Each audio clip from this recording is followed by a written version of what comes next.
Why do we need belief? Because if we do not believe in our pitch, other people will not.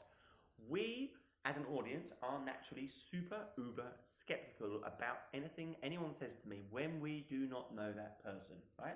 So we start out from a high level of skepticism.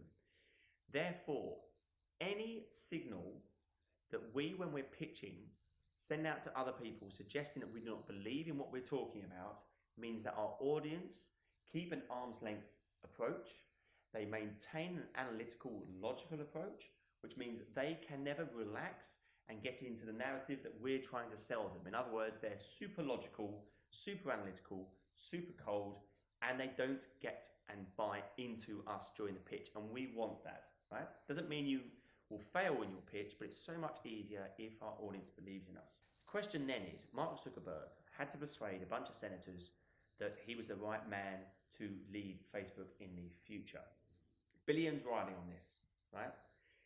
Matt, did Mark come across as a person that was believable? I think when you say believable, I think you're talking about belief and about passion. Yeah. And I think naturally Mark in his delivery is very monotone. Yeah.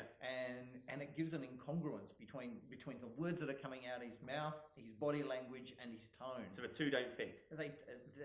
They just don't match. Right. So you were talking to me earlier about this. About he says how much his love and his passion for Facebook, right? Look, Facebook is his only real passion, and you know that from the fact that he was offered 100 million from it years and years ago, and he said, no, I want to turn this into something cool. And there was a life-changing amount of money that he would never have had to work again. Yeah. But here he is saying, no, I want to build this. And yet when he talks about the mission of Facebook in the Senate hearing, there's none of that passion there. Yeah, okay. And had you not known him, yeah, you wouldn't have believed that he could have built what he's actually built. Okay, so here's an example of what Matt's talking about. Facebook is an idealistic and optimistic company. For most of our existence, we focused on all of the good that connecting people can do. And as Facebook has grown, people everywhere have gotten a powerful new tool for staying connected to the people they love, for making their voices heard, and for building communities and businesses. Just recently, we've seen the Me Too movement and the March for Our Lives organized, at least in part, on Facebook. After Hurricane Harvey, people came together to raise more than $20 million for relief. And more than 70 million small businesses use Facebook to create jobs and grow. Mark's been coached within an inch of his life for this inquiry. He had so much running on it to the point where when you actually watch it on the internet, it shows the share price going up and down based on like the worm on a political debate. Yeah. Because he had so much riding on it, and because this was the best he could do, you do question as to had he not been the face of Facebook, whether he would have been the best person to actually go in front of the Senate. And right. This is a double-edged sword with being the face of a company, in that had he not turned up to the Senate hearing, he would have been seen as being evading questioning. Yep. Yet, out of the 25,000 people that actually work for Facebook, he's not in the top 11 for who you would actually put in front of the Senate hearing. Okay, makes sense. So we're saying then that perhaps we need to be selective about the people that we get to go out in front and pitch our business, right? Yeah. So often we see people come to us and looking for pitching advice. Yeah. And sometimes the best people with privately have an incredible passion, don't convey that in a pitch.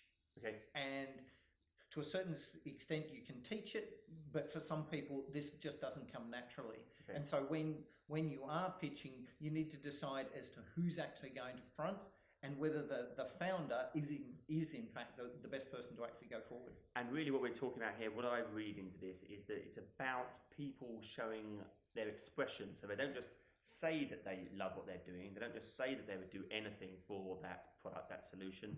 They actually emotionally display that. It doesn't mean you turn into like a depends culturally where you come from, right? There's a level of expectation. So I'm English, you're Australian, right? Correct. So you're a bit wilder with your moves and stuff like that. But us British are quite controlled. But nonetheless, if we don't show any emotion and we speak monotone just like this, and we do not move our heads or anything else, or even our eyes, we don't even blink, then perhaps I sound really rather boring and not passionate at all. Yeah. But the problem that you actually have, if that's your natural stance, you then risk the chance of actually being inauthentic, which is even worse than actually the conversation that you have where you deliver it in a monotone voice. So we're pretty prejudiced here then, aren't we? We have our preconceived ideas about what we think someone should look like and be like if they're passionate, because it's the first time we're seeing that person, right? So if I knew you from onks ago or years ago, and I knew you were an individual who just didn't show any kind of level of passion, when I saw you and you said you're passionate about something, I could believe you. Yes. But first time when we see someone for the very first time, face to face, we want to see that individual displaying a level and expression about how much they care for that idea, right? Yeah, yeah. It saddens me sometimes when I see people that come to us that have a fantastic idea, yet a deadpan in their delivery. Yeah. Yet I've seen pictures where they've gone out and got funding,